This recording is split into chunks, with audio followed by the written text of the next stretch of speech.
Scorched remains of a once sophisticated metropolis stretch nearly 500 kilometers through the northwest corner of Arizona. Mainstream geology convinced the world that the Grand Canyon is a slab of earth carved out by a furious river. Many people accept that the Colorado River eroded the canyon over millions of years, but evidence suggests a magnificent city was destroyed in a catastrophe, forming the Grand Canyon we know today. Restricted areas stir up speculation of disturbing undercover activities in the national park under false pretenses of public safety and archaeological preservation. Shut down Pinyon Vine! Shut down Pinyon Vine! One notable issue that raises eyebrows is the uranium extraction on sacred tribal lands in and around the canyon, which recently prompted protests in Arizona. These protests have garnered attention, showing the general public the long-standing history of mining operations in the canyon dating back hundreds, if not thousands of years. Indigenous tribes in this region say cataclysmic events occurred in their past. A fire destroyed the first world, an ice age froze the second, and a massive flood drowned the third. According to these legends, mankind survived the flood and now lives in the fourth world. This new world is sprinkled with remnants of the past, revealing old architecture and fossils of giant reptiles. Ancient castles in the United States of America are rare, and flying serpents are deemed imaginary. Still, glorious buildings and dragons once existed in the Grand Canyon, given the similarity between its landscape and landscapes of famous ancient cities across the earth, and because its fossil records validate tribal legends. Our ancestors extracted rocks and minerals from the earth to build cities, leaving pits behind. These fascinating landscapes reveal different rock layers and sometimes fill with water, creating lakes and rivers embraced by cliffs. Even though uranium is mined in the Grand Canyon today for its efficacy of nuclear power, copper and stone were the most sought-after resources many years ago. Copper extracted from the canyon during the 1890s was awarded for its purity at the Columbian Exposition in Chicago. Oddly enough, the Grand Canyon's layered terrain looks so much like copper mines worldwide, it's uncanny. Located in southern Israel, Timna Valley was a major copper mining site from 3000 to 1000 BC when the Egyptian Empire ruled the region. Timna is home to remnants of ancient tools, smelting furnaces, and the Temple of Hathor. There is no shortage of limestone and slate in the Grand Canyon of Arizona, yet limestone and slate quarries are not documented in its historical record. Quarries worldwide look like carbon copies of this supposed natural wonder. Some notable examples are the Penrhyn Slate Quarry in Wales, United Kingdom, the Chonburi Grand Canyon Limestone Quarry in Thailand, and the Czech Grand Canyon Limestone Quarry in the Czech Republic. Historical figures shed light on the existence and purpose of quarries during the ancient times of Israel, Egypt, and Greece, nations with some of the most remarkable man-made structures. King Solomon, a monarch who ruled ancient Israel, wrote, "And the temple, when it was being built, was built with stone finished at the quarry, so that no hammer or chisel or any iron tool was heard in the temple." The hunt for Solomon's temple continues, and researchers are discovering some of its ruins around the Temple Mount in Jerusalem. Herodotus, a Greek historian, stated that quarries in the mountains of the Arabian Peninsula were cut out to build the pyramids at Memphis, Egypt. Quarries existed thousands of years ago, providing material to construct legendary structures that continue to mesmerize the human race today. Academic institutions teach students that stones were quarried using hammers and chisels in antiquity. While this technique was, and still is, used in quarries, the massive scale of ancient building projects must have required greater efficiency. Our ancestors may have had technology or techniques unfamiliar to our modern society. In the 1950s, one of the largest bucket machines was featured in Popular Mechanics magazine. This giant dredger was said to be more powerful than any of the dragons of mythology. This kind of machine is still used in the 21st century. It scoops away large chunks of earth and creates a vast pit reminiscent of the canyons mentioned earlier. Many impressive machines are used in mining today, ranging from hydraulic splitters to large rock saws. Still, the incredible precision and bizarre forms of megalithic structures like the Peruvian limestone walls of the Sacsayhuaman fortress in Cusco, Peru, must have been created with similar, if not superior, technology. After the Spanish conquistadors toppled the Incan Empire, they slapped together some amateurish rock walls on top of pre-existing Incan structures. Upon closer inspection, the different layers of the wall indicate that another culture preceded the Incas. This otherworldly architecture could be the work of the Caral Supe people, who predate the Great Flood. The 5,000-year-old Caral ruins are only a 10-minute drive north of Sacsayhuaman. Incas used mortar to bind stone blocks together. However, the noticeably larger polygonal stones are tightly fitted together without any binding material. Attributing this magnificent style to a culture different from the Incan Empire is not to say that the Incas were primitive compared to modern society.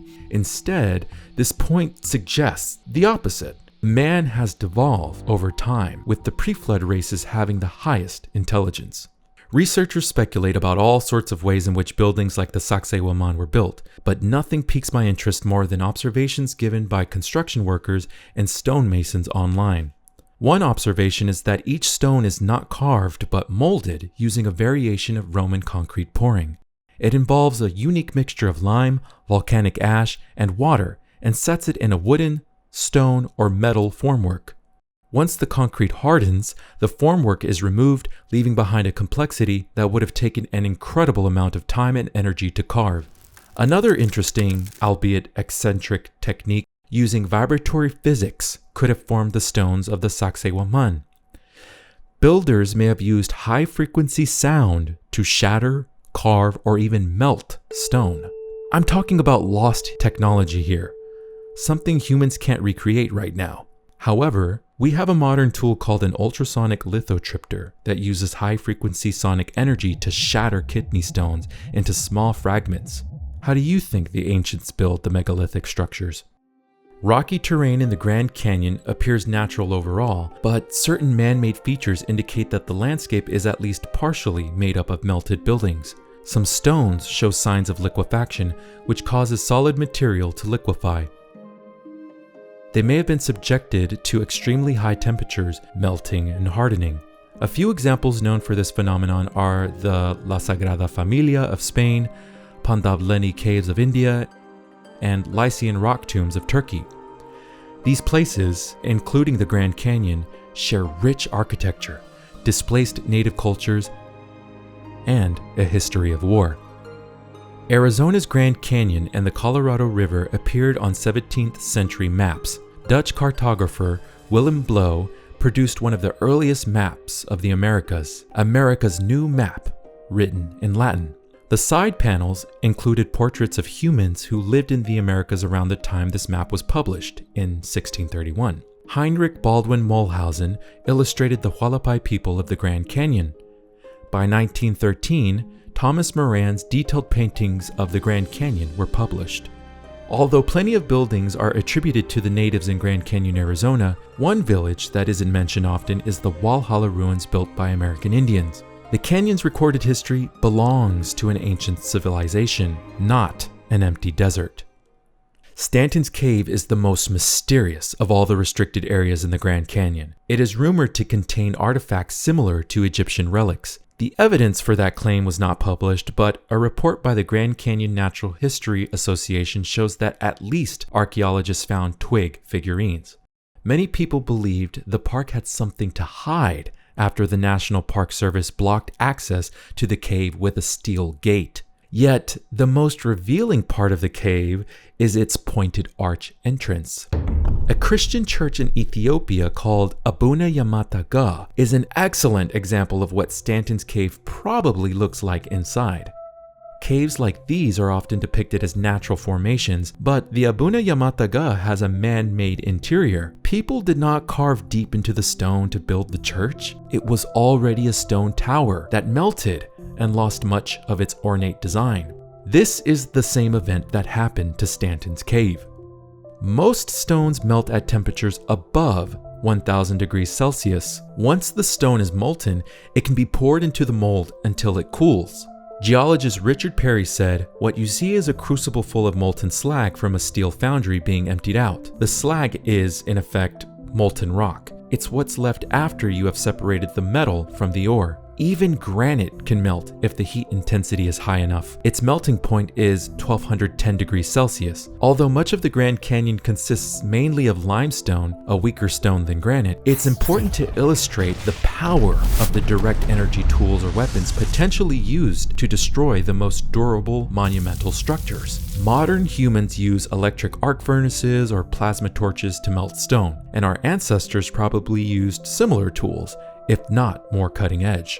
Archimedes' death ray was used to blaze down opponents' infrastructure and dates back to 500 AD. This huge magnifying glass inspired the creation of the 18th century burning lenses used by chemists to burn diamonds. Just decades later, a civil engineer named Augustin Jean Fresnel produced a potent beam of light. The Fresnel lens is flat with grooves etched onto its surface that bend and focus light rays, making it capable of melting granite. It demonstrates Archimedes' death ray's effectiveness at ferociously decimating entire cities into mounds of magma.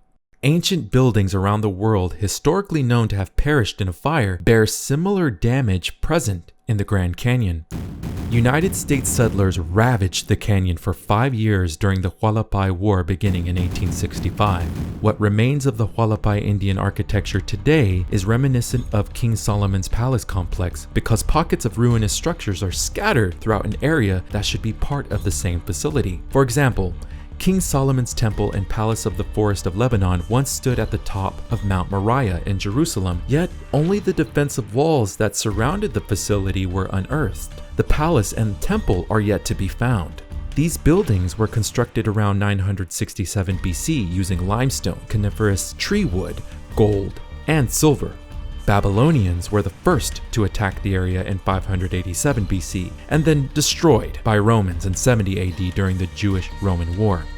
The Palace of Porphyrogenitus is an ancient castle that still stands today in Turkey. This Byzantine castle was made of limestone and brick around 1261 AD and was damaged by intense heat during many attacks on Constantinople. Nikitas Kanyotis, a Byzantine Greek historian from the 10th century, wrote, "Constantine's fair city, the common delight and boast of all nations, was laid waste by a fire and blackened by soot, taken and emptied of all wealth, public and private." The destruction of these ancient buildings highlights the kinds of damage seen in the Grand Canyon. The Great Flood preserved evidence that dragons once existed in the Grand Canyon. When the waters of the Great Flood subsided, ancient Arizona's buildings were sunken in mud. The taller structures looked as if sprouted from the soil's depths, standing as beacons to a bygone era. In his poem, The Metamorphoses, Ovid, born in 43 BC, wrote, "Any building that has stood firm, surviving the great disaster undamaged, still has its roof drowned by the highest waves and its towers buried below the flood. And now the land and sea are not distinct, all is the sea without a shore." Mighty dragons were an imposing force in ancient Arizona. A geology professor named Alan Krill and his students discovered synapsid fossil tracks in the Grand Canyon during their visit in 2016. Even though the tracks suggest the mammal-like reptile was similar in size to a marine iguana, about 4 feet long, its max size is indeterminable. In other words, the tracks could have been made by hatchlings. Synapsids came in many shapes and sizes, but the tracks indicate the creature was similar to the Inostrancebia. It has a recorded length of 11 feet. Again, this record is not conclusive evidence of a fully grown synapsid. Instead, this example demonstrates that these reptilian monsters that once existed in the Grand Canyon were not tiny lizards. Winged lizards seem like fiction to the uninformed population. Fortunately, there are living examples of what these creatures may have looked like, albeit not quite as massive as ancient dragons. Let me introduce you to the Dracobolans, the common flying dragon. They only grow to a length of about 9 inches. However, these incredible reptiles shatter preconceived notions about dragons, allowing one to consider legends of old as authentic encounters with scaly giants. Arizona's American Indians share a legend mentioning gigantic horned water serpents and a great flood. Hopi mythology, in particular, says a chief caused the Great Flood, and many colossal water serpents blasted out of the ground with water. Hopi Indians describe the ground where one of the serpents bursted through as a large cistern. Our past is clouded in mystery, but historical documents and fossil records hint at a fantastical chronicle of affairs. The popular version of the Grand Canyon's geological formation is that it was shaped by a combination of tectonic uplift and river erosion. Plate tectonics, however, is only a theory backed by circumstantial evidence rather than direct evidence. In 1912, German meteorologist Alfred Wegener theorized that continents were a single landmass that slowly drifted apart. By 1967, a professor at the University of Cambridge, Dan Mackenzie, published his ideas about plate tectonics. Many people agree that continents appear to fit together like puzzle pieces, namely the eastern coast of South America and the western coast of Africa. Opposing sides of a river also seem to fit together, either created by hand or naturally by the rapid flow of water downhill, not by the drifting of Earth's crust. Any considerable cracks in the Earth are usually due to landslides, natural nuclear fission, and inclement weather, all of which have the power to cause earthquakes. These imaginary borders are not tangible geologic features.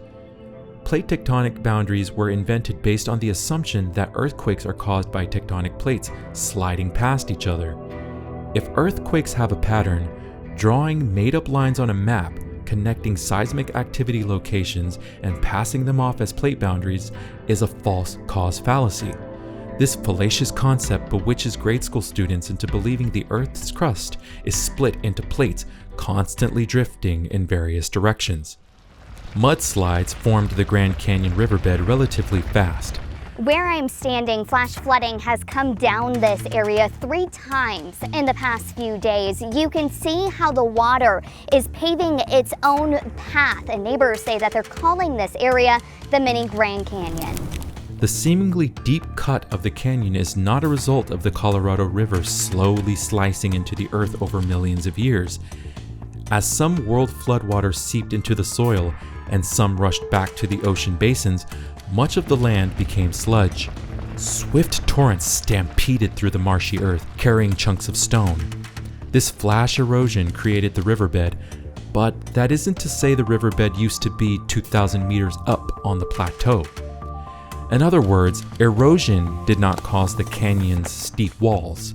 The walls were already there. Only the foot of the valleys were forged by a rushing mudslide. Eventually, the sediment settled, and the river took its natural course, washing away the muck. As more discoveries unfold, the Grand Canyon seems less like a barren wasteland formed by a river and more like an abandoned city lost in past disasters. From the Walhalla ruins in the North Rim to the synapsid fossil tracks discovered at the South Rim, the evidence unveils a rich history full of castles and dragons. Ancestral Arizona cities existed during the Middle Ages, the same era as the Mayan collapse and the fall of Rome. All of these cultures lived simultaneously in different parts of the earth, speaking of dragons and leaving behind remarkable towers that whisper a distant secret to the hearts of humankind.